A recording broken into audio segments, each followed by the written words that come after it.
إن الحمد لله حمدا كثيرا طيبا مباركا فيه، نحمده على جزيل نعمائه ونشكره على جميل آلائه. هو الأول والآخر والظاهر والباطن، وهو بكل شيء عليم. وأشهد أن لا إله إلا الله وحده لا شريك له، له الملك وله الحمد، يحيي ويميت، وهو على كل شيء قدير. وأشهد أن سيدنا محمدًا عبده ورسوله صلى الله عليه وعلى آله وأصحابه وأزواجه وذرياته وأهل بيته ومن تبعهم بإحسان إلى يوم الدين، أما بعد. فيا أيها الإخوة المؤمنون، أوصيكم ونفسي بتقوى الله عز وجل، لأن الله عز وجل يقول: ولقد وصينا الذين أوتوا الكتاب من قبلكم وإياكم أن اتقوا الله. وأوصيكم ونفسي بأداء فريضة الصيام بالتقوى والاحتساب، لأن الله سبحانه وتعالى يقول: يا أيها الذين آمنوا كتب عليكم الصيام كما كتب على الذين من قبلكم لعلكم تتقون. أيها الإخوة المؤمنون،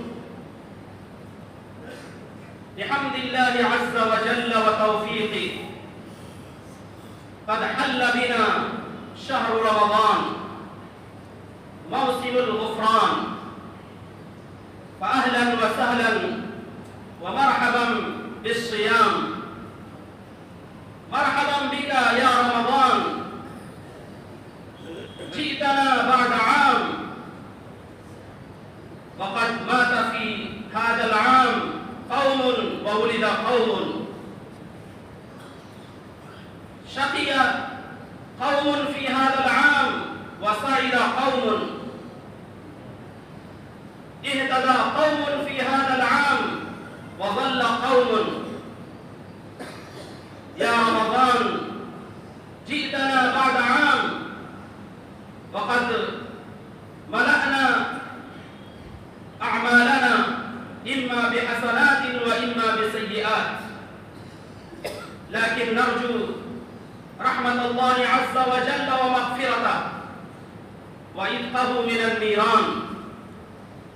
لا شك أن شهر رمضان فرصة سانحة لا تعوض، ولحظة غالية لا تقدر. وعبادة الصيام تختلف عن جميع العبادات في مبناها ومعناها. عبادة الصيام سر بين الإنسان وبين ربه، لا يطلع على هذه العبادة إلا الله. فالصلاة تؤدى بمجمع من الناس، والزكاة تزكى بمجمع من الناس، والحج يحج بمجمع من الناس، لكن عبادة الصيام تختفي عن أعين الناس. فلا شك أنها سر بين الإنسان وربه، لا رياء فيها. فزاد الله عز وجل جزاء هذا العمل وثوابه إلى ما لا يحصى. وقد جاء في الحديث القدسي قال الله تعالى: كل عمل ابن آدم يضاعف، الحسنة بعشر أمثالها إلى 700 ضعف إلى ما شاء الله، إلا الصيام فإنه لي وأنا أجزي به. أيها الإخوة المؤمنون، الصيام هو الإمساك عن الطعام والشراب والجماع بنية خالصة من الله سبحانه وتعالى.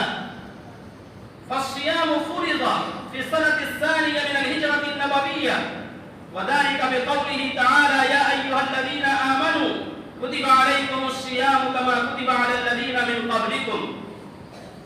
فالصوم فرض عين على كل مسلم عاقل بالغ مطيق. والصيام ليس لهذه الأمة المحمدية فقط، بل الصيام كان للأمم الأخرى.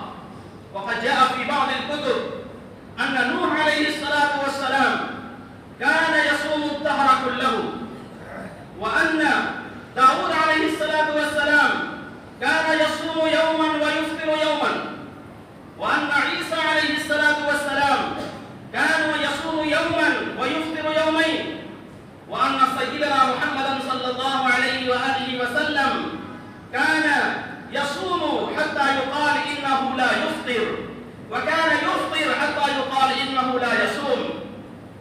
وقد كان هناك صيام يوم عاشوراء من زمن موسى عليه الصلاة والسلام، وصيام 3 أيام من كل شهر من زمن نوح عليه الصلاة والسلام.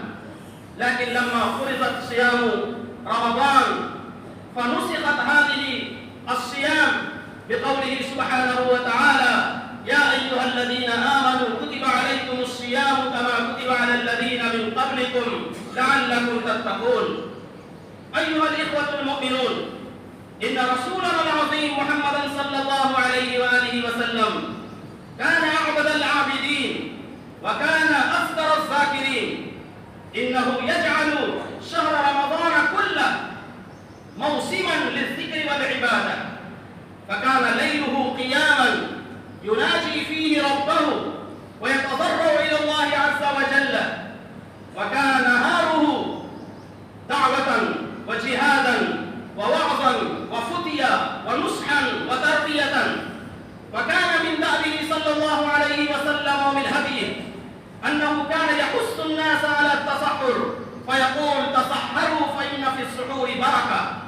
وكان من هديه صلى الله عليه وسلم في شهر رمضان أنه كان يعجل في الإفطار عند غروب الشمس، وكان يقول: للصائم فرحتان، فرحة عند فطره وفرحة عند لقاء ربه. وكان من هديه صلى الله عليه وسلم في رمضان أنه إذا سافر فصام وأفطر وخير الصحابة بين الأمرين. وكان صلى الله عليه وآله وسلم يتدارس القرآن مع جبريل عليه الصلاة والسلام، وكان إذا لقيه جبريل فكان أجود الناس بالخير من الريح المرسلة. وكان من هديه صلى الله عليه وآله وسلم وكان يكثر من أنواع العبادات، أحيانا يتلو القرآن، وأحيانا يذكر الله، وأحيانا يتصدق في سبيل الله، وأحيانا يفطر الصائمين، وأحيانا يعطي الفقراء والمساكين. هذا كله من دأب النبي صلى الله عليه وآله وسلم في هذا الشهر. وقد أشار إلى ذلك بقوله، جاء في الحديث الصحيح عن أبي هريرة رضي الله عنه قال: قال رسول الله صلى الله عليه وسلم: من صام رمضان إيمانا واحتسابا غفر له ما تقدم من ذنبه. أيها الإخوة المؤمنون، إن للصيام حكما كثيرة وفواعد عميمة، ومن هذه الحكم التقوى. والتقوى هي الخوف، والتقوى هي الخشية، والتقوى هي عدم الوقوع في الحرام، والتقوى هو كف اللسان والسمع والبصر وحفظ الفرج وغض البصر والشهوات الغضبية والشهوانية والنفسية. هذا كله من التقوى. وكذلك من فوائد الصيام تعويد النفس على الصبر والقيام بالتكاليف الجسيمة والأمور الكبيرة. ومن فوائد الصيام أيضا الشعور بأن هناك فقراء ومساكين يجوعون وإنهم يبيتون لياليهم ولا يأكلون شيئا، فهذا الصوم يعطينا هذه الفطرة أن نشعر بجوعهم وظمئهم وعطشهم. ومن فوائد الصيام كذلك إنشاء اجتماع ووحدة للأمة الإسلامية في مشارق الأرض ومغاربها. ومن فوائد الصيام كذلك صحة للبدن، لأن الصوم يريح الجسم ويخرج الأخلاق المعادية للجسم. وكذلك أولى والأهم من كل شيء أن الصوم يفرغ الإنسان للعبادة. الإنسان لا يحتاج إلى الطعام والشراب وإلى الوقاع والجماع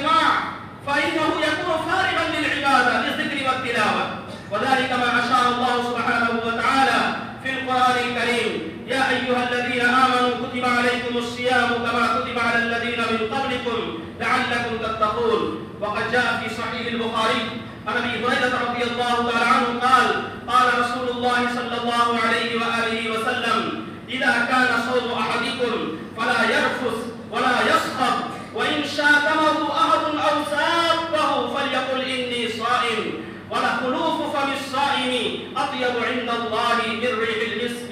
وللصائم فرحتان: فرحة عند فطره وفرحة عند لقاء ربه. أقول هذا وأستغفر الله لي ولكم ولسائر المسلمين من كل ذنب فاستغفروه إنه هو الغفور الرحيم.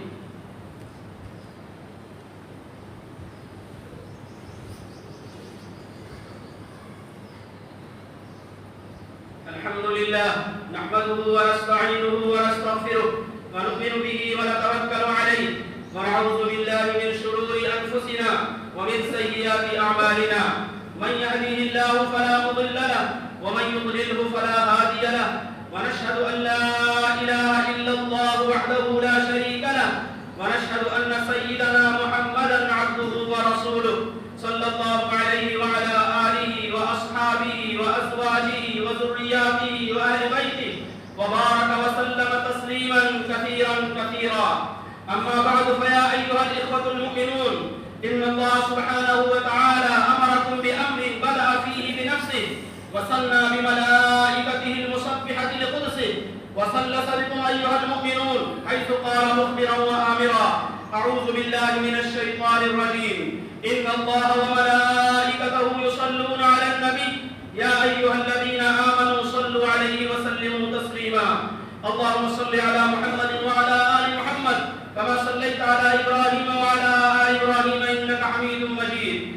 اللهم بارك على محمد وعلى آل محمد كما باركت على إبراهيم وعلى آل إبراهيم إنك حميد مجيد. اللهم صل وسلم على سيدنا ونبينا محمد وعلى آله وأصحابه، ولا سيما على سيدنا أبي بكر الصديق صاحب رسول الله في الغار، وعلى سيدنا عمر الفاروق قامع أساس الكفار، وعلى سيدنا عثمان ذي النورين صاحب الحياء والوقار، وعلى سيدنا علي المرتضى أسد الله الجبار، وعلى سيدي شباب أهل الجنة الحسن والحسين رضي الله تعالى عنهما، وعلى أمهما سيدة النساء فاطمة الزهراء رضي الله تعالى عنها، وعلى أمي النبي المكرمين بين الناس أبي عمارة حمزة وأبي الفضل العباس، وعلى سائر الصحابة والتابعين ومن تبعهم بإحسان إلى يوم الدين. أولئك حزب الله، ألا إن حزب الله هم المفلحون. اللهم اغفر لي ولمن أحسن إلي ولوالدي ولجميع المؤمنين والمؤمنات والمسلمين والمسلمات. اللهم ألف بين قلوبهم وأصلحهم وأصلح ذات بينهم وانصرهم على عدوك وعدوهم. اللهم أعز الإسلام والمسلمين، اللهم أذل الشرك والمشركين، اللهم أهلك أعداءك وأعداء الدين، اللهم شتت شملهم، اللهم مزق جمعهم، اللهم كل حدهم، اللهم نكس أعلامهم، اللهم خذهم أخذ عزيز مقتدر. اللهم انصر من نصر دين محمد صلى الله عليه وآله وسلم واجعلنا منهم، واخذل من خذل دين محمد صلى الله عليه وآله وسلم ولا تجعلنا منهم. عباد الله رحمكم الله، إن الله يأمر بالعدل والإحسان وإيتاء ذي القربى وينهى عن الفحشاء والمنكر والبغي يعظكم لعلكم تذكرون. اذكروا الله العلي العظيم يذكركم وادعوه يستجب لكم واشكروا نعمه يزدكم ولذكر الله تعالى